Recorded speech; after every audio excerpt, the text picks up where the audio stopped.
Más textos disponibles en Simba. Y el doctor apoyó el tubo del auscultador en el pecho del enfermo, y presto oído. El corazón, desmesuradamente agrandado, latía sin regularidad, producía unos ruidos como sollozos. Aquello anunciaba una muerte segura y muy próxima. El doctor comprendió que el enfermo estaba perdido. Debe usted evitar toda agitación. Seguramente, usted se dedica a un trabajo muy fatigoso. Soy escritor, respondió el enfermo con una débil sonrisa. Diga usted, es grave. El doctor se encogió de hombros e hizo un gesto evasivo. Es grave, como lo son todas las enfermedades, pero 15 o 20 años si podrá usted tirar. Le bastará, bromeo. Y, respetuoso con las letras, ayudó al enfermo a ponerse la camisa. Cuando el escritor se hubo vestido, su rostro se azuló levemente, y no se sabía, al mirarle, si era joven o viejo. Su boca seguía sonriendo de un modo afectuoso y desconfiado. Gracias por la buena voluntad, dijo. Apartando, con aire confuso, los ojos del doctor, empezó a buscar un sitio donde dejar el importe de la consulta. Lo encontró, por fin, y colocó un viejo billete verde sobre la mesa de despacho, entre el tintero y el tonelito de cristal de los portaplumas. Creo que ya no se fabrican esos billetes de 3 rublos, pensó el doctor. A los pocos minutos auscultaba a otro enfermo. El escritor iba por la calle, bajo la clara lumbre del sol, pensando en las palabras del médico. Lo que había dicho de que viviría aún 15 o 20 años era sospechoso. Si hubiera hablado de 5 años, bueno, pero 15 o 20. Sin duda, iba a morirse pronto. Un miedo terrible se apoderó de él, pero el sol brillaba tan ardientemente como en la juventud del mundo. Su luz parecía reír, y el escritor se calmó poco a poco. 2. El manuscrito era muy grueso, tenía un gran número de hojas. Todas ellas estaban llenas de líneas apretadas, cada una de las cuales era una partícula del alma del escritor. Con su mano seca, afilada, hojeaba amorosamente el cuaderno, y la blancura del papel se reflejaba en su semblante. Ante él, arrodillada, su mujer cubría de suaves besos su otra mano, y lloraba. No llores, querida, le decía él. No hay motivo para llorar. Me quedaré sola en el mundo. Oh, Dios mío. El escritor acarició la cabeza de su mujer, inclinada sobre sus rodillas, y dijo. Mira. Y le mostró el manuscrito. Las lágrimas le impedían ver bien, y las líneas, apretadas, ondulaban ante sus ojos, se quebraban, se confundían. Mira, repitió él, he aquí mi corazón, permanecerá siempre contigo. El moribundo esperaba vivir largo tiempo en su libro, pero la pobre mujer se sentía aún más desgraciada escuchándole, su llanto se hizo más desesperado. Ella quería un corazón vivo y no un libro inanimado que todos podían leer, los indiferentes, los desconocidos, sin devoción y sin cariño. 3. Se comenzó a imprimir el libro, que se titulaba, En defensa de los desgraciados. El regente de la imprenta dividió el manuscrito en pequeños fragmentos, y cada cajista no componía sino el suyo, que a veces empezaba por media palabra y carecía de sentido. De la palabra, humanidad, por ejemplo, huma, a lo mejor, se quedaba en un fragmento, y, nidad, en el que le seguía, iba a parar a manos de otro tipógrafo. Pero eso no tenía importancia, porque los cajistas no leían nunca lo que componían. Que el diablo le lleve a este escritorcillo. Vaya una letrita que tiene, dijo uno de ellos, haciendo un gesto de impaciencia y oprimiéndose los ojos con la mano. Sus dedos estaban negros del polvo del plomo. Manchas obscuras de plomo cubrían su rostro y en la saliva que escupía había también plomo. Otro tipógrafo, joven como él, allí no había viejos, pescaba en la caja, con una habilidad de mico, las letras y cantaba a media voz. Eres, negro destino, desgraciado, desgraciado y pesado como el plomo. Era lo único que sabía de la canción, y lo repetía sin cesar, al compás de una melodía monótona y melancólica como el ruido de las hojas en otoño. Los demás permanecían silenciosos, tosían, escupían saliva plomiza. Sobre cada uno de ellos ardía una bombilla eléctrica. Más adentro, separada del resto de la tipografía por una pared de tela metálica, se dibujaban las siluetas obscuras de las máquinas en reposo. Asentábanse pesadamente en el suelo de asfalto y tendían sus negros brazos. Eran numerosas, y su energía latente, su fuerza parecía llenar las tinieblas que las envolvían. Los libros llenaban de tal modo, en hileras abigarradas, los estantes, que no se veían las paredes. Se amontonaban en el suelo, en altos montones. Se apilaban en los 2 cuartos oscuros de detrás del almacén.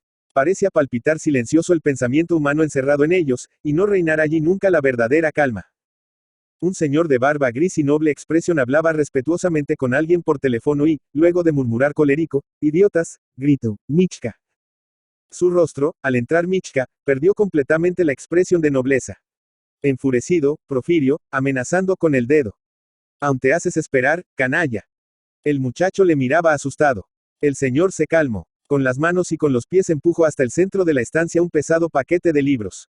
Intento levantarlo, pero, no siéndole posible, lo dejo caer. Llévale eso a Egor Ivanovich. El muchacho cogió el paquete con ambas manos, y no tuvo fuerza para levantarlo. Aprisa, le gritó el señor. El muchacho entonces hizo un esfuerzo, levantó el paquete y se fue cargado con él. Como tropezaba en la acera con los transeúntes, se hizo bajar a Michka al arroyo, que estaba cubierto de nieve y parecía enarenado. El pesado paquete gravitaba excesivamente sobre su espalda, y el muchacho se tambaleaba. Los cocheros de punto le dirigían juramentos. Cuando pensó en la larga distancia que aún le quedaba por andar, se asustó, temió fenecer, dejó el paquete en el suelo y empezó a llorar contemplándolo. ¿Por qué lloras?, preguntó un transeúnte. No contestó y siguió llorando. No tardó en formarse en torno suyo un corro de gente. Un guardia de aspecto severo, armado de un sable y de un revólver, subió con Michka y con los libros a un coche de punto, y ordenó al cochero dirigirse al puesto de policía. ¿Qué sucede?, preguntó el comisario, levantando los ojos del papel en que estaba escribiendo. Una carga demasiado pesada, dijo el guardia severo. Hizo avanzar a Michka. El oficial estiró un brazo, luego el otro. Después estiró las piernas, calzadas con unas gruesas botas, y, por fin, empezó a hacerle preguntas al muchacho, observándole atentamente. ¿Quién eres? ¿De dónde eres? ¿Dónde trabajas? ¿Qué edad tienes? Michka respondió a estas preguntas.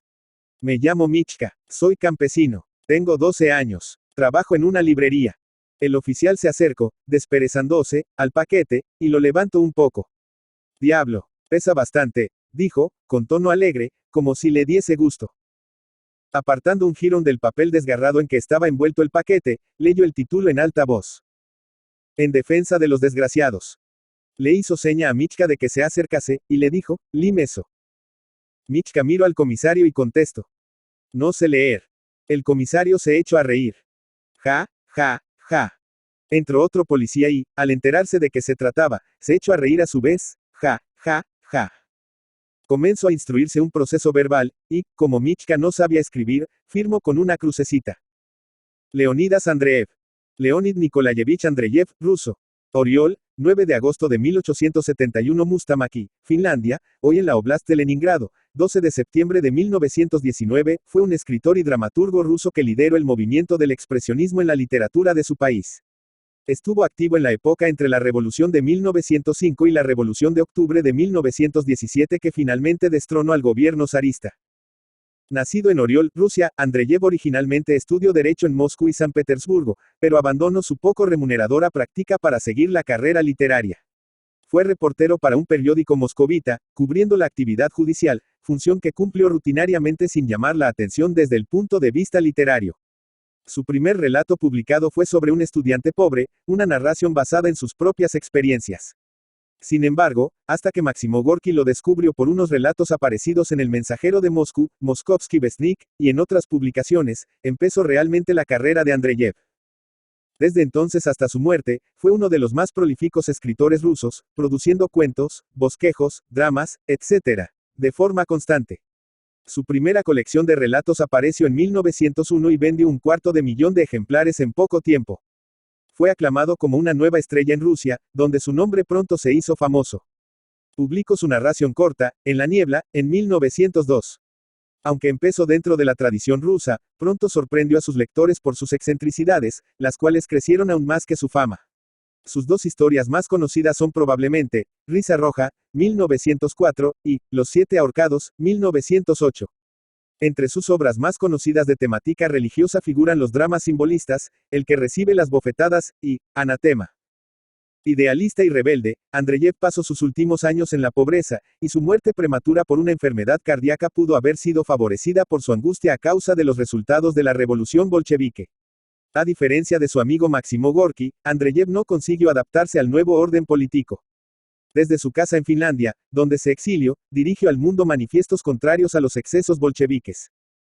Aparte de sus escritos de carácter político, Andreyev publicó poco a partir de 1914. Un drama, Las tristezas de Bélgica, fue escrito al inicio de la guerra para celebrar el heroísmo de los belgas contra el ejército invasor alemán.